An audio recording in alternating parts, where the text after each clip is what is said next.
Order of the day 2, address in reply. And the question is the motion be agreed. However, we note that this is the mechanism by which the honourable member will make his inaugural address to the chamber. Therefore, all the usual courtesies and conventions of the House apply. I give the call to the Honourable Philip Scott.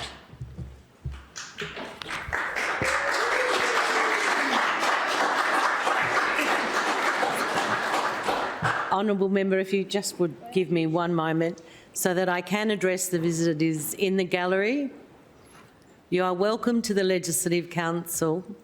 However, we do require that you remain silent at all times in order to allow the honourable member to make his speech and to remain seated at all times. The Honourable Philip Scott. Thank you, President. May I offer belated congratulations on your re-election and thank you for the manner in which you execute your role. I believe this contributes to the good atmosphere in this chamber and encourages the traditional cross-party cooperation which has been a hallmark of this House over many years.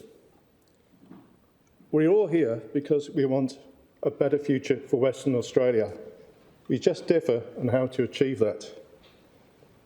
I should also thank the parliamentary staff who have been amazing in helping all the new members of this House and continue to do so. I begin by acknowledging the Lord Jesus Christ, the King of the nations, to give thanks for the grace that has been extended to me. Most of my beautiful family will be here tonight in the President's Gallery. My beloved Aloha, who's kept me humble and on track for 25 years. I had no idea that one day I would meet an amazing Polynesian lady on the other side of the world.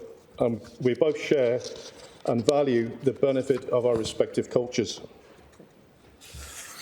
I wish to acknowledge and partially embarrass all my children in age order. Joel, Danielle, Ryan, Alan, Talia, Naomi, Hazel, Kaylin and Fia. Australia would benefit from militant fecundity. I've always done my best for all of you. And if I was absent working or not present, please know that I always love you from the bottom of my heart and always will. May God bless you and keep you all the days of your lives. It would be remiss of me not to mention my grandchildren too, Matthew, Jeremy, and our latest addition, Jugvia, who is present here tonight. My love extends equally.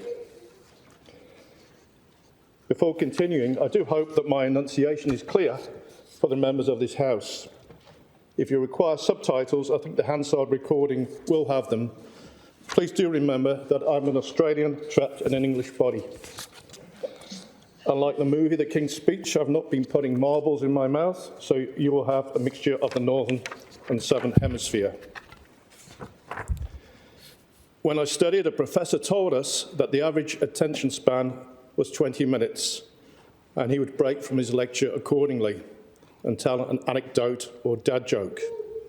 It seemed to work, so I might do that tonight if I catch any of you dozing off or on your phones.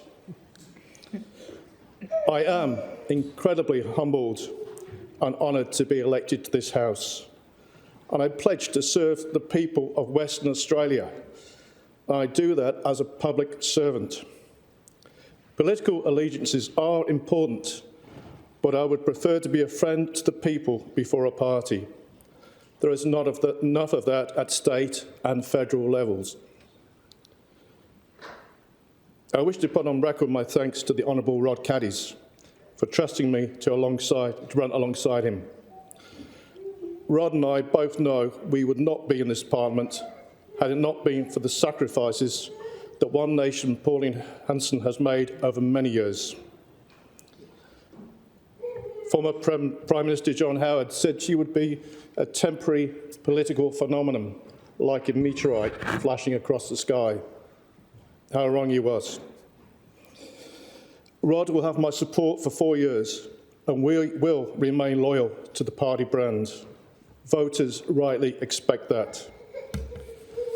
Thanks also to Ryan Smith and Mark Edmonds, who encouraged me to join One Nation in 2016.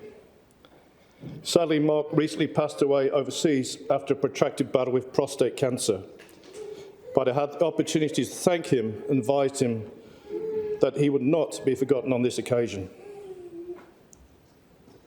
My life began in 1961 in a double-storey house in Newcastle-under-Lyme, North Staffordshire. A midwife was present for the home birth, and I made a rather awkward entrance with a cord wrapped around my neck, and she was at hand to assist and restore colour to me. Thankfully, my mother Hazel had followed her instincts and had declined the new morning sickness pill thalidomide when carrying me. Things could have been very different. That drug caused untold misery for thousands who were born without fully formed arms and legs, and whose suffering was not recognised for decades. A local MP, Jack Ashley, from the old school Labour Party, campaigned tirelessly for them over many decades. Eventually, compensation was given, and Australia followed later. We need politicians like that who will serve the people and take the road less travelled. I had two older siblings, my brother Peter and my sister Rosemary, the eldest of the three. Rosemary is the sole surviving member of my immediate family, and she'll be watching from the United Kingdom. She's always looked after her little brother and continues to watch out for me. I love you, sister, and I wish you better health. I'll see you soon. Sadly, my older brother Peter passed away far too early. He had a very kind heart and would have made a great Australian with his larrikin spirit. To his wife, Caroline, I thank you for being a wonderful wife to him. My own father escaped many of the horrors of the Second World War, as he was deemed to be an essential worker kept at home. He worked at the Swinnerton Ordnance Factory, and maybe exposure to those chemicals led to him developing Parkinson's later in life. I'm not sure. My mother was a bedrock of our family. As a young lady, she endured great personal tragedy during the war, running to the air raid shelters in Birmingham, caring for her mother who was dying of cancer, losing her brother Tom in a bombing raid on the BBC in London, and then towards the end of the war, losing her fiancé in the Battle of Arnhem, all in the space of 5 years. Given these experiences, it's understandable that when I was a young child, she would refrain from watching war movies, and the terrible sound of air raid sirens would bring back painful memories. She developed steely determination, and this, along with her faith, helped her later in life when my father was made redundant from the General Electric Company and seemed to sink into depression. Depression wasn't talked about then. My father was born in the Victorian era and was probably taught to suppress emotions. He was a kind gentleman who would remind me that manners do not cost anything.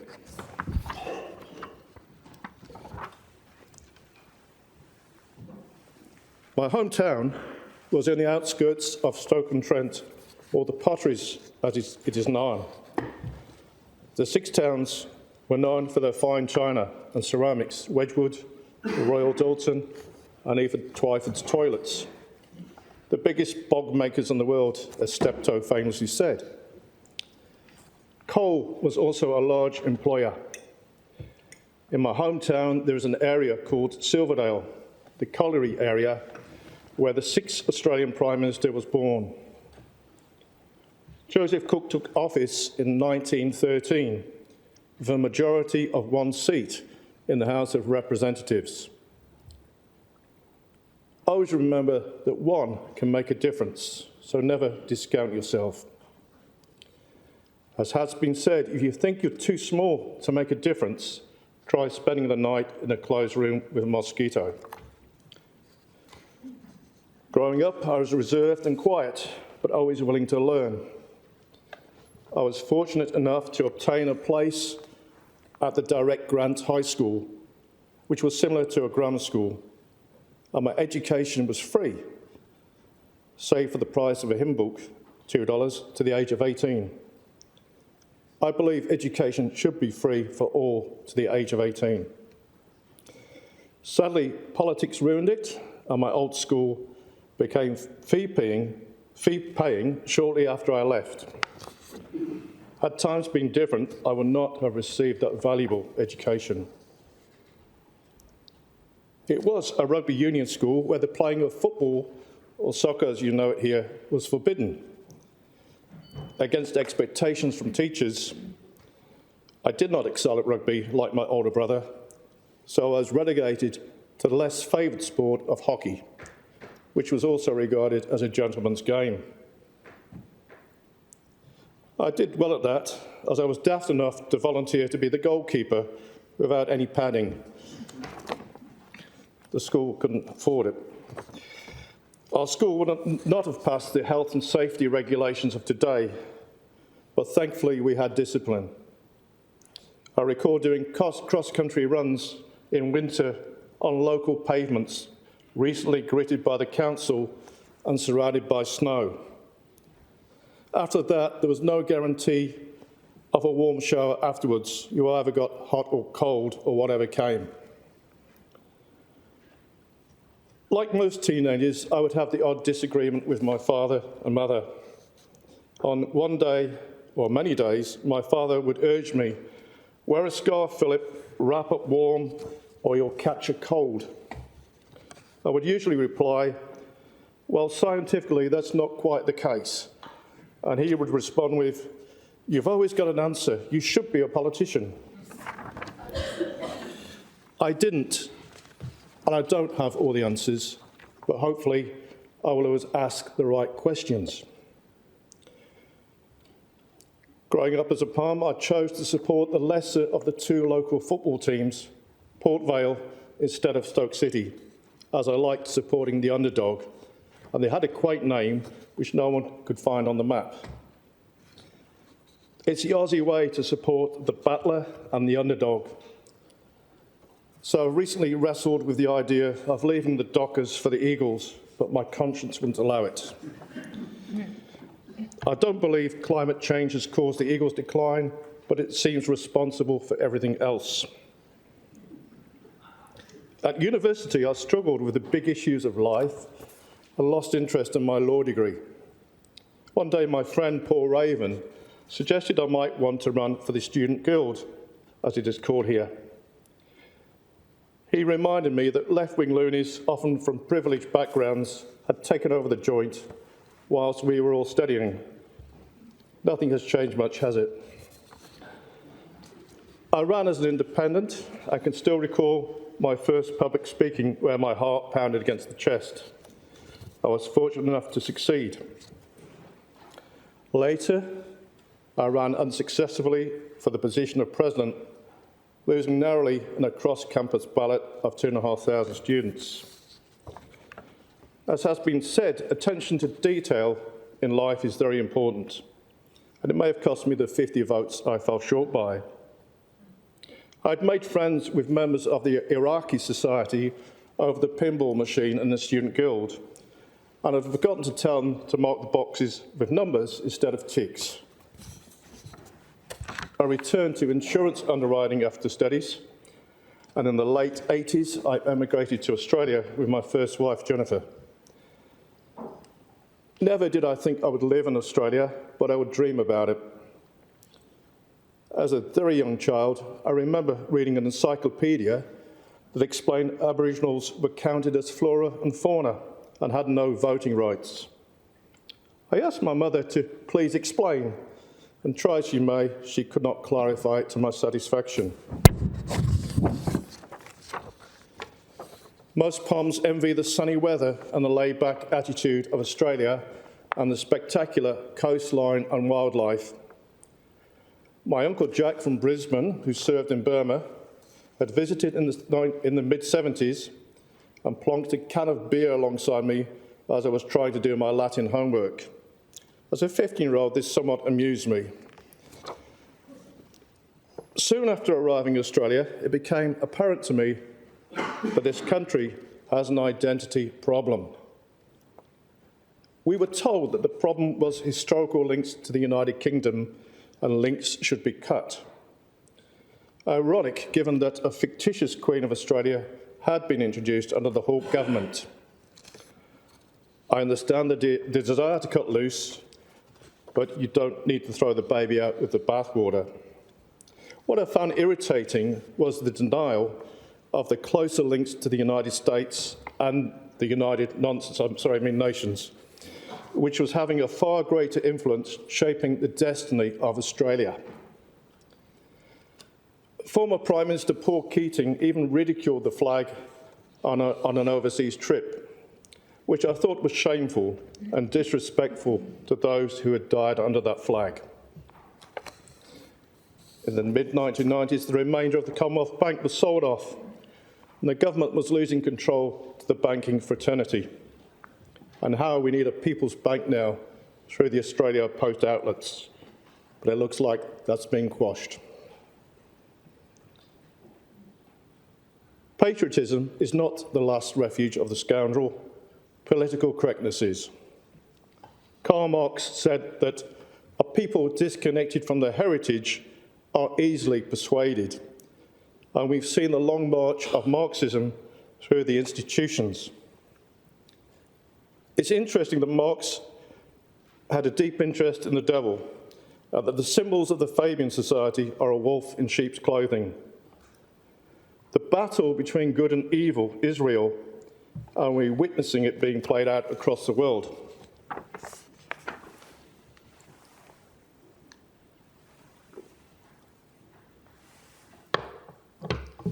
Australia is notionally a Christian country, and it still has values that are based on the Christian foundations.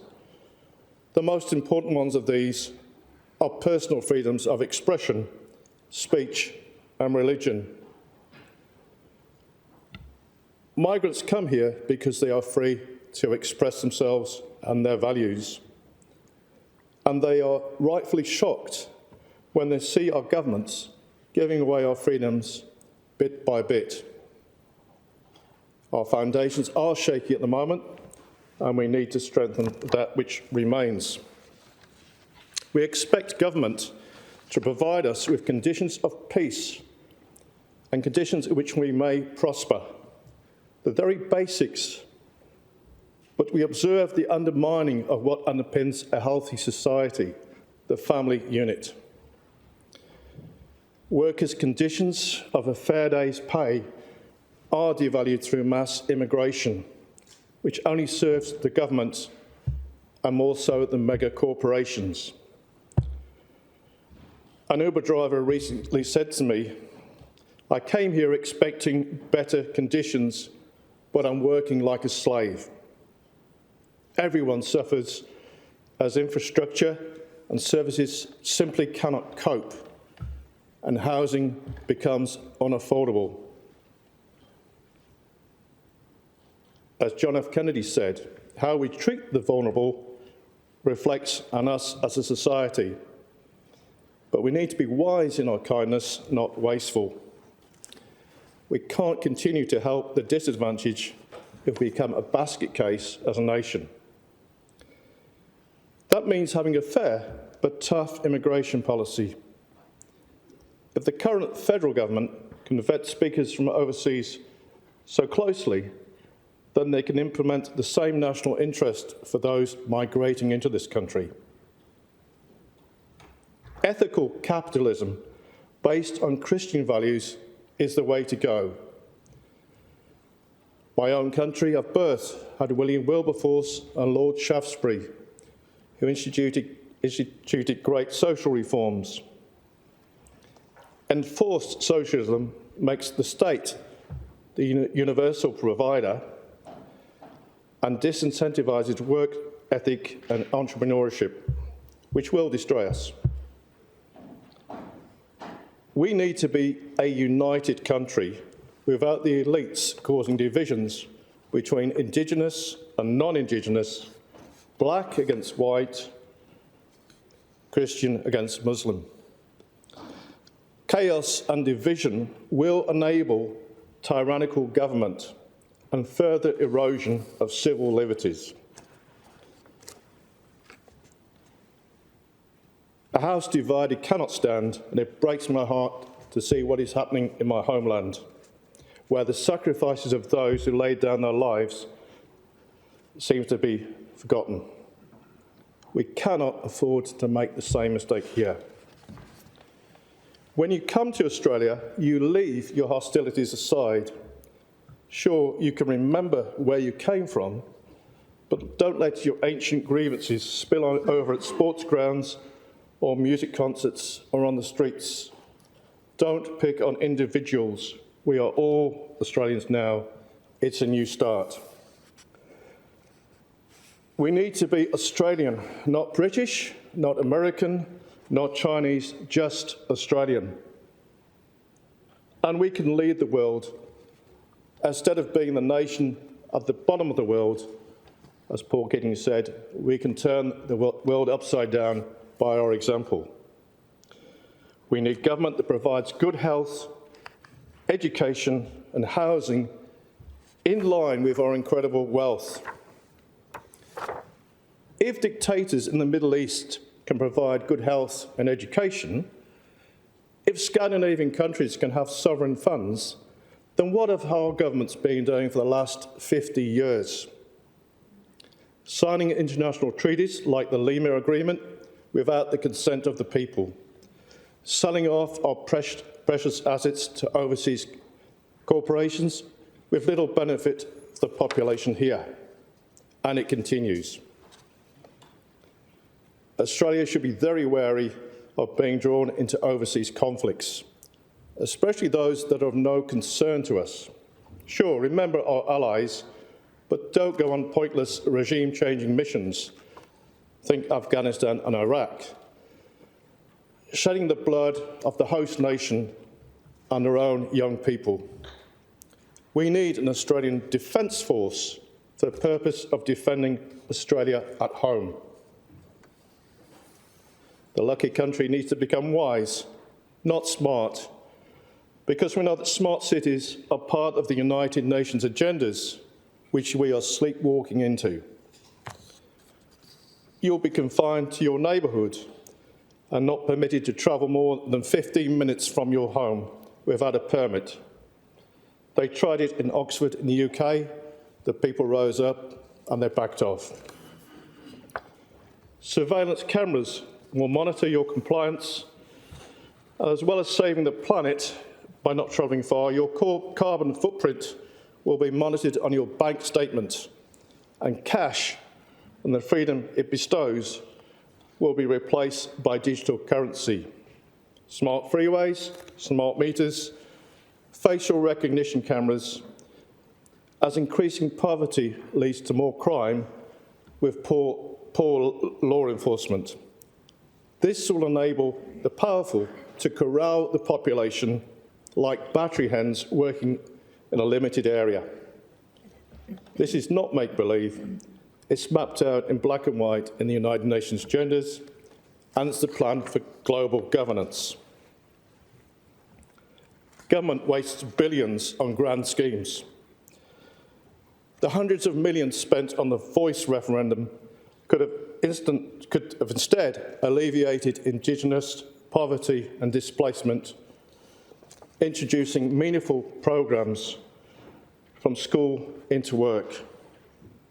But the bureaucracy and opportunistic politicians feed off the guilt narrative with no end point in sight.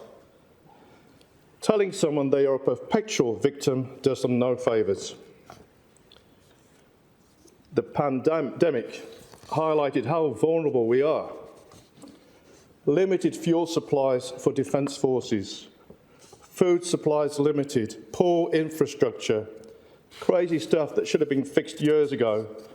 But the idea was always to make Australia a supply nation. dependent on outside forces, and prevent any notion of national sovereignty. Farmers are being forced off their land as we speak, paid off, selling their land for renewables.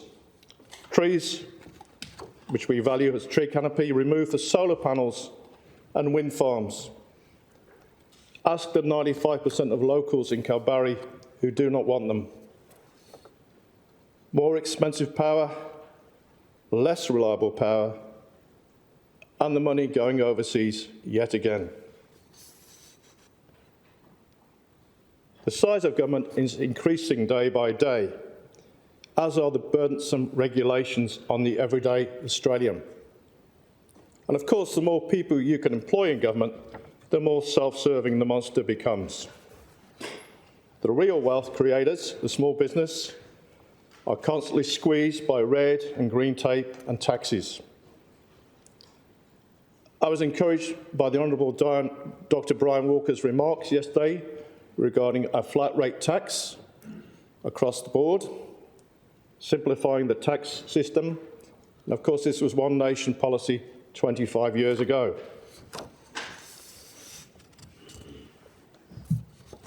We're on the road to totalitarianism. Where the people fear the government, you have tyranny. Where the government fear the people, you have liberty. I humbly acknowledge that my election to this place was in part courtesy of preference flows from the voters concerned about the firearms legislation passed in the prior term of Parliament. These same voters have inundated my office with emails and calls ever since I was sworn in, and I appreciate their concerns and perspectives greatly. Some are not even gun owners, but have witnessed the practical problems with legislation that was rushed and poorly implemented, and thus on principle hold the same concerns of many registered gun owners. I'm not a firearm owner, but I believe the right to responsibly own and use firearms to be essential in a free society that is governed by the rule of law. Firearms have a practical application in Western Australia, giving our farming industry requires them for the humane euthanasia of livestock and pest control. This Labor government should hang its head in shame for making our salt-of-the-earth farmers feel like criminals. The farmer, and indeed the firearm owner, have always had a friend in one nation, and the Honourable Rod Caddies and myself voted in favour of the disallowance motion earlier today. But it should be of no surprise to anyone that voters concerned about the Firearms Act would preference one nation ahead of, say, the Liberals. Given the third reading vote on the Firearms Bill, the Hansard record shows that last year, out of the 7 Liberal MLCs, 4 voted in favour, with only 1 voting against it. I'm also concerned about the traditions and conventions handed down to us from the Westminster system. When people express misgivings about Australia having an overseas head of state, they are missing the point. I'm no longer a monarchist, but I believe in the principles that have served us in the past. The common law, the separation of powers, but somehow these have become a distant memory as we see the innocent without remedy. Retrospective legislation, promotions and positions filled by those favourable to the government of the day rather than on merit and impartiality.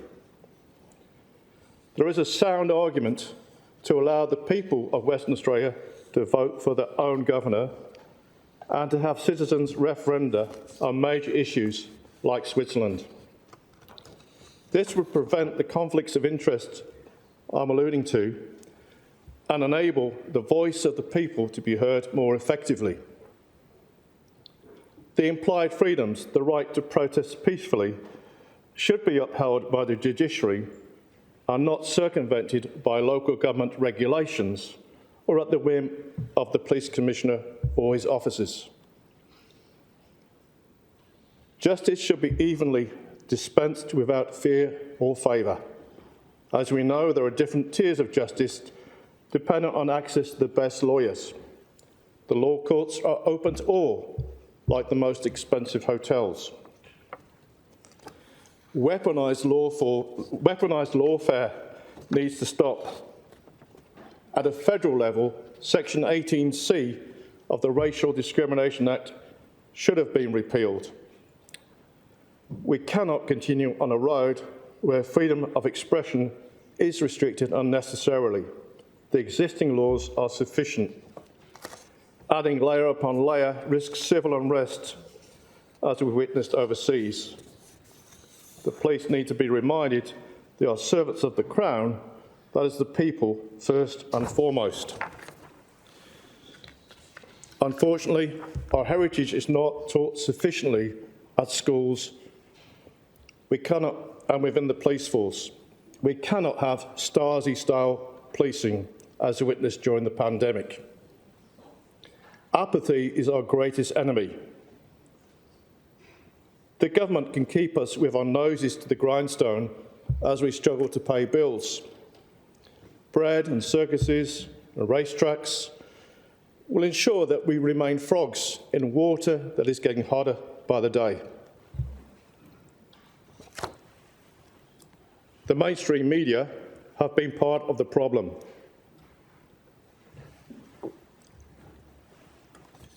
News is often reported with side comments by presenters, and any semblance of impartiality has disappeared. The ABC, the Australia Bashing Corporation, no longer provides a service that should be funded by taxpayers. I'm so glad that we now have independent media operators who served us admirably during the lockdowns, but for how long will they be allowed to operate? We've seen how E-Commissioner Julie Inman-Grant has thankfully lost 3 cases, but her remit seems to be to censor rather than to protect, and her own historical links to overseas interests are alarming. The law that is now going through, that we identify ourselves online, is on the face of it about protecting the children, but really is part of a Trojan horse to shut down debate and dissent. CCP-style policing and rewards or punishment through a social credit system. It's coming unless we act now. We are walking into a digital prison and being shackled like the first convicts.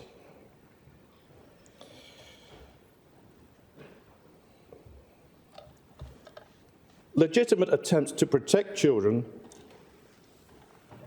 have been sidelined. For example, I'm staggered by the opposition to the Keeping Children Safe campaign in Albany, as I would have expected all sections of the community would want that. It's even more alarming that a hard-working doctor, Thomas Brath, is being chased out of town and disowned by AFRA. I guess speaking the truth in evil times is a crime. And when you're over the target, you get some flack. Comments made by a couple of members of the 41st Parliament were reprehensible. I know members of the gay community, and they want children protected as much as anyone. The issue of protecting children is very much at the forefront. Lee Hansen has recently highlighted how narratives are being promulgated to our youngest and most vulnerable in Tasmania, with children being encouraged not to discuss the issues with their parents. We still don't seem to recognise the harm inflicted by puberty blockers and the fact that they have been banned overseas. Those children will have recourse for legal damages in the future, but the physical damage will have been done. And whilst we are programming our children, let's make it easier for parents to put them under state control from an early age, and let's lower the voting age to 16. We've taught our young to be ashamed of our past instead of cherishing the good parts. We're not a country with a perfect history, but if you look to countries to our north, you will see nations that have caste systems. You will see nations that neglect the poor because they believed they have been reborn and they did some wrong in a previous life.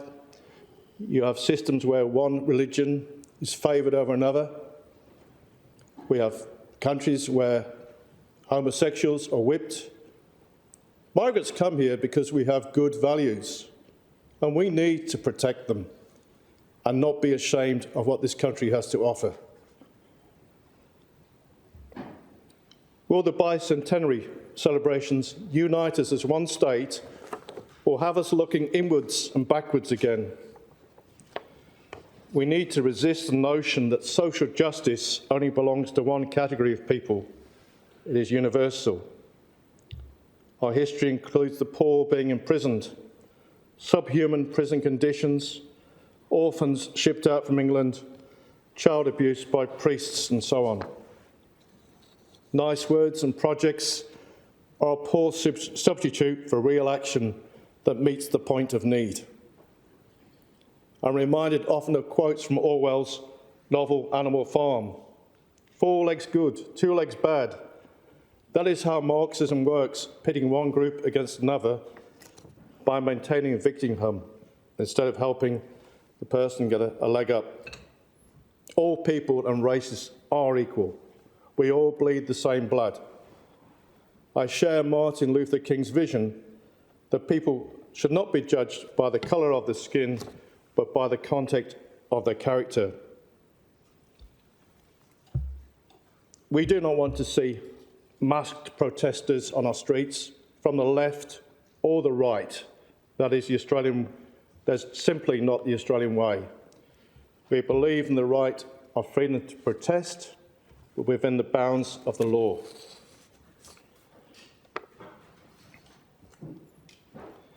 My belief that our heritage and freedoms needed to be protected led to my first steps in Australian politics. A Sri Lankan pastor, Dr. Daniel Nalaya, had been taken to court in Victoria under recently introduced anti-vilification laws. It was a test case instigated by activists who deliberately visited his church. He stood his ground and eventually won in the Supreme Court of Victoria, who rightly ruled that robust debate is allowed. After this, the Rise Up Australia Party was formed, consisting of many migrants who wanted to keep Australia Australian. They understood too well, having fled from their own countries. In Western Australia, the party was led by Jane Foreman, who I'm delighted to say is here tonight. And in 2013, I ran for the seat of Fremantle. In 2016, I had greater success in the seat of Brand with just 3 volunteers. So in 2016, it made sense for me to join One Nation, and with encouragement, I joined in time for the state election in March 2017.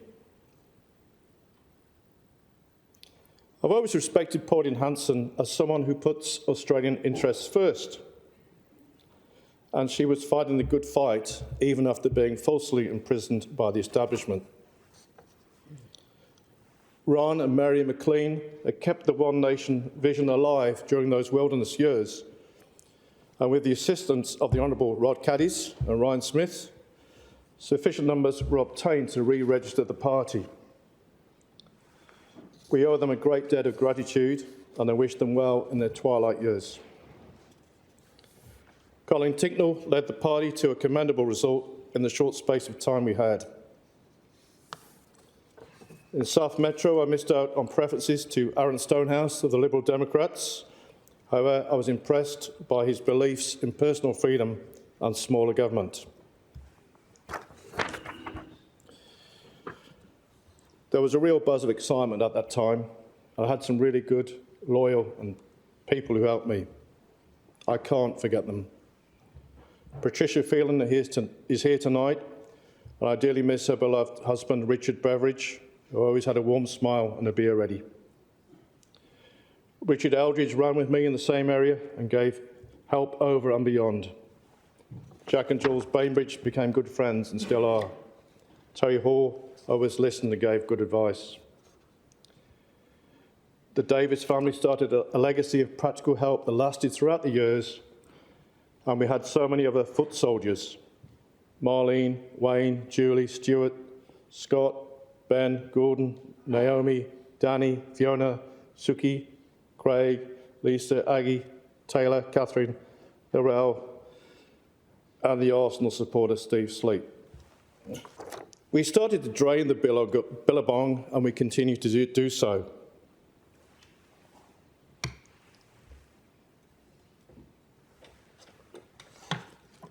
At the post-election party on the evening, volunteers gathered at the Melville Bowling Club. As you would expect, the ABC reporter was kept outside, much like lepers who used to appear in the churches in previous centuries.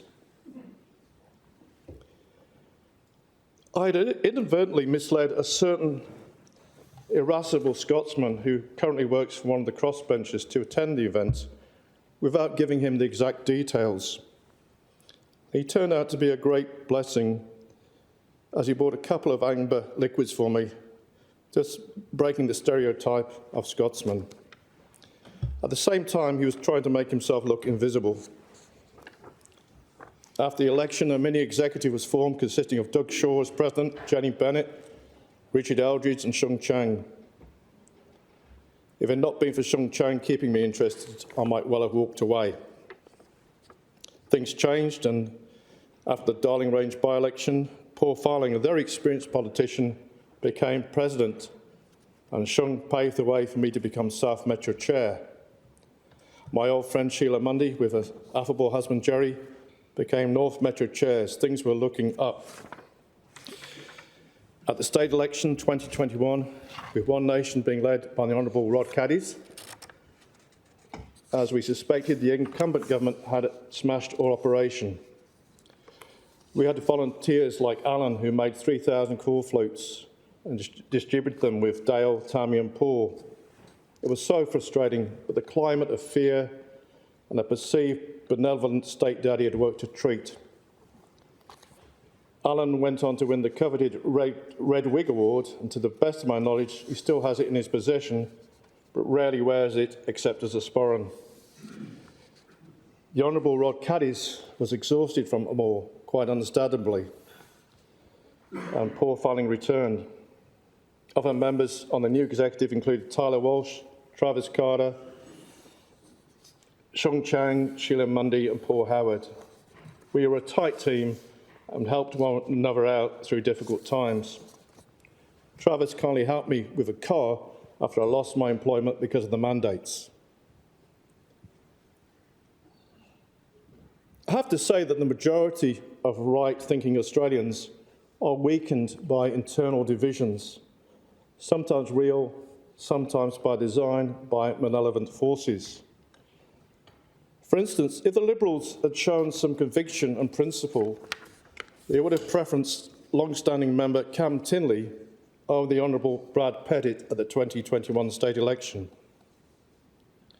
If the Liberals had not sat on the fence at the 2022 federal election, Paul Farling would have been elected over Senator Fatima Payman. The left are much better at joining forces and looking after their own. There are too many attempts to censor debate by labelling those who have a different perspective. Without freedom of speech, we become nothing more than slaves of the approved narrative. Science that cannot be questioned is not science but mere dogma. Control by climate change agenda is the new normal. The Catholic Church did the same centuries ago when those who disagreed were labelled as heretics and sometimes burnt at the stake. Everyone believes in something or is under the influence of something. The Greens have their environmental religion. They can justify whatever actions they take based on the belief they are saving the planet. It was the Ice Age when I was growing up, then it was the hole in the ozone layer. There's no hope of social justice if you make the poor poorer here or overseas. Net zero needs to be abandoned, period. So now I must address the elephant in the room that has been waiting patiently and that no one in authority wants to talk about. In fact, many in the community have what is known as COVID amnesia. The COVID lockdowns here and interstate revealed so much about how Australia has regressed as a society. Long-held freedoms were suspended, and especially the choices we make for our own health and well-being. We were told there was only one solution, and we had to comply or suffer the consequences. We're still those who opted not to take the experimental medicine, Mark McGowan's words, not mine, were denigrated. We had medical apartheid. Choice words were used to denigrate those who objected, and this was reinforced by the lamestream media.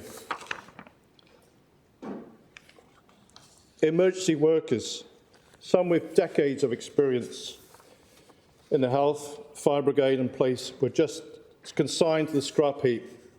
And even now, the vindictive punishments still continue. No shame, just a doubling down. Never talk to me about one nation being divisive. This was real division. I recall speaking to lawyer John Hammond on the radio about immunity being granted to pharmaceutical companies. He agreed it wasn't a good look. A two-tier society in Australia. Who would have thought? Doctors and nurses frightened to speak out lest they lose their livelihood and profession. Senior bureaucrats, some with no medical expertise, choosing to make draconian decisions out of self-interest and preservation. Jobs for the boys and rewards for those who complied. Doing your own research or reading somehow made you a conspiracy theorist. The statistical evidence was there at the outset. Dr. Tess Lowry, who worked previously for the World Health Organization and who was from evidence-based medicine at Bath University, called for the rollout to be halted at an early stage as the adverse effects were becoming apparent. Even now, the findings of Professor Angus Dalgleish, oncologist at St George's London, and world-leading cardiologist Dr. Asim Malhotra are not being heeded. Money talks, doesn't it? Athletes collapsing in record numbers. An atmosphere of denial. The state had become God to so many people. Simple Simon said jump, and people asked how high. Shameful pressure put on school leavers to comply or be labelled as criminals. Police had to prosecute the narrative. A lady I know was visited 3 times for distributing information about the experiment, despite the fact it came from referred and credible sources. A senior walking his dog past Langley Park found himself caught up in the protests, was asked for his ID, became confused and found himself in the East Perth lockup. It wasn't policing without fear or favour. Sometimes it was intimidation. Conscientious objectors had no recourse. Unions showed their true colours. The Fair Work Commission did not want to know. And if you worked for workers' compensation or a government body and spoke out, you were shown the door. And they talk about trust in government. Neighbour turned on neighbour in this new Orwellian world. Snitching was on. An African church near me had an authorised meeting of 10 people to broadcast on Zoom. It didn't stop the local gossips on social media. I pointed out their information and the irony that the pastor was a medically qualified person. Brothels remained open, but churches did not. And sadly, the churches were for the most part silent. Access was allowed to your mates to cross the border, but you weren't allowed to see your loved ones pass away. Families divided on medical choices. The state was making the decisions for us, just like the no jab, no pay policy of our previous federal government. I fully understand why people took the medicine, and so my own family did. They needed to work, to provide for their families, or they just did not understand. I don't condemn them at all. We need to recognise now that letting the state govern us harder wasn't the answer. It was not an unmitigated success. Sweden had the same results by isolating the vulnerable and the elderly. They avoided the disruption to business, and they had the same results.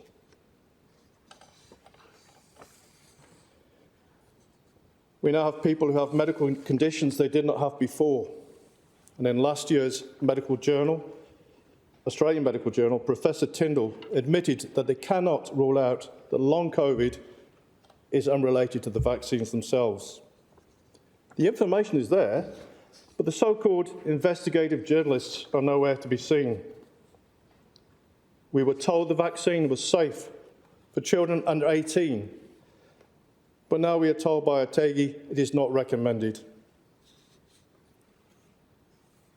We need another sorry day, perhaps a new public holiday to acknowledge the many who have been affected in so many different ways. Those in authority who push the narrative hard need to look in the mirror. Do yourselves a favour and resign. I forgive you, but I won't, and I can't forget. I will always be grateful for and mindful of the many people who helped me on the journey to this house. I've received so many kind messages, and they are part of my story, and I owe it to them to speak the truth. I know they have my back in the past and will continue to do so. I owe it to them to do my best and keep the flame of Australian freedom glowing. The passionate candidates we had at the state election knew they had little success of succeeding in the Assembly, but they were prepared to make sacrifices for the greater good. They believed in Australia that needed to be protected and preserved for future generations, in contrast to the global governance that awaits us. They were not your average candidates or political apparatchiks. They had fire in their belly and convictions that what they were doing was the right thing. I must mention Parminder Singh and his amazing family who gave so much, and I thank the Sikh community for their support. He was desperately unlucky not to be elected. I also acknowledge Dr. Mandy Darley in Oakford, who showed a similar level of commitment. Kate White couldn't contain herself to the bush and was everywhere. Anne McSkimming lent me a car when mine broke down. Richard Graham promoted me so ably on TikTok, and much to my children's surprise, who thought they were in their own safe space. Con Orthiel kept us on message and on track. Tim the Core Flute Man Smith, hostess with the mostess Chrissy in Rockingham, Dr. Peter Lyons, Wayne Fuller, Nick Gemmell, the true believers down in Mandurah. Brad Dickinson, who put his hand up despite health issues. Igor Marinenko, who proved that he could adapt quickly from sailing in the Antarctica to standing in Jandakot. John Burton, Liam Hall, Elizabeth Iradi, Andrew Produski. There's so many, and if I've left you out, you are not forgotten. You all stood up when it mattered. So advance Australia where? We need to return to our core values and protect them. The Commonwealth of Australia needs to be restored where no one gets left behind or trodden underfoot. True law needs to replace the legal system where the innocent, even when vindicated, are left out of pocket. Life needs to be cherished over death. An individual is a valuable living being made in the image of the Creator. The aged need dignity in their twilight years. We need strong families and communities. Change starts from the bottom up when the people realise they have the power and that government is there to serve them, not the other way round. It will require courage and consistency, reminding our leaders that we are not corporate chattels and that they neglect everyday Australians at their peril. The alternative is unthinkable. It is to remain silent. In doing so, harm ourselves and future generations. I'm reminded of this quote from the Russian dissident Alexander Solzhenitsyn, the Gulag Archipelago.